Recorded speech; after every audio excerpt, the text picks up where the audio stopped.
మంచి బెనిఫిట్స్నిచ్చే fruit salad ఎలా చేసుకోవాలో ఇప్పుడు మనం చూడబోతున్నాం. కావలసిన పదార్థాలు: పైనాపిల్ ముక్కలు 1 కప్పు, ఆపిల్ ముక్కలు 1 కప్పు, దానిమ్మ గింజలు 1 కప్పు, బాదం పప్పులు 1/2 కప్పు, పండు ఖర్జూరం ముక్కలు 2 టేబుల్ స్పూన్లు. ఎక్కువ వాడము. ఫ్రూట్ సాలడ్కి మనం ముక్కలన్నీ కట్ చేసుకోవటం మంచి షేపులో మంచి సైజులో కట్ చేసుకుంటే తినడానికి చూడటానికి కూడా ఫ్రూట్ సాలడ్ చాలా బాగుంటుంది. అలా ఈ ఫ్రూట్స్ అన్నిటినీ కూడా కటింగ్కి మన చెఫ్కి ఇచ్చేద్దాం. ఇప్పుడు ఇందులో టేస్ట్కి మంచి బలానికి కూడా బాదం పప్పులు నానపెట్టకుండానే ఎండు బాదం పప్పులు తీసుకున్నాం. ఎండు బాదం పప్పులు 1/2 కప్పు కదా, అవి మిక్సీ జార్లో వేసేసి పండు ఖర్జూరం చిన్నగా ముక్కలు కట్ చేసుకున్న వాటిని కూడా వేసి గ్రైండ్ చేస్తే పొడి పొడిగా వస్తుంది అనమాట. తీపి తక్కువతో మంచి ఫ్లేవర్ టేస్ట్తో బాదం పప్పు ఖర్జూరం యొక్క పౌడర్ మిక్సీ జార్లో ఎలా చేసుకోవాలో ఇప్పుడు మనం చూద్దాం.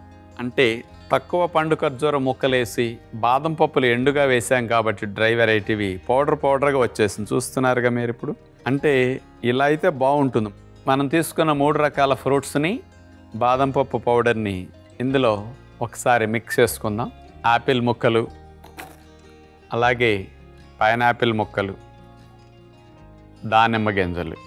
ముందుగా ఈ 3 రకాల ఫ్రూట్స్ని మనం కలిపేసుకోవాలి. మొత్తంలో కలిపితే బాగోదు. మనం సర్వ్ చేసేటప్పుడు ఈ ఫ్రూట్స్ని ఒక లేయర్లో వేసేసి పైన బాదం ఖర్జూర్ పొడి వేసేసేసి మళ్ళీ ఇంకొక లేయర్ ఫ్రూట్స్ వేసేసి మళ్ళీ ఇంకొక లేయర్ పొడి వేసి అట్లా ఇస్తే చాలా బాగుంటుంది ఫ్రూట్ సాలడ్. మనం కలిపిన ఫ్రూట్ ముక్కల్ని సర్వ్ చేయడానికి ఒక బౌల్ తీసుకుని ఎలా లేయర్స్ వైజ్గా ఇట్లా వేస్తే బాగుంటుందో ఇప్పుడు మనం చూద్దాం.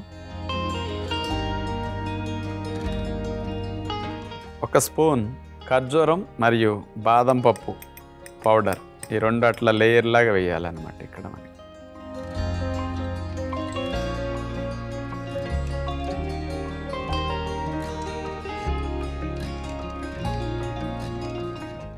చూడటానికి కూడా ఎట్లా కలర్ఫుల్గా ఉందో చూడండి. అంటే రోజు వట్టిగా ఫ్రూట్స్ తిన్నప్పుడు చాలామందికి బోర్ కొడుతూ ఉంటుంది. అప్పుడప్పుడు పిల్లలకు కానీ మనం కానీ ఇలా స్పెషల్గా ఫ్రూట్ సలాడ్ చేసుకుంటే చాలా బాగుంటుంది.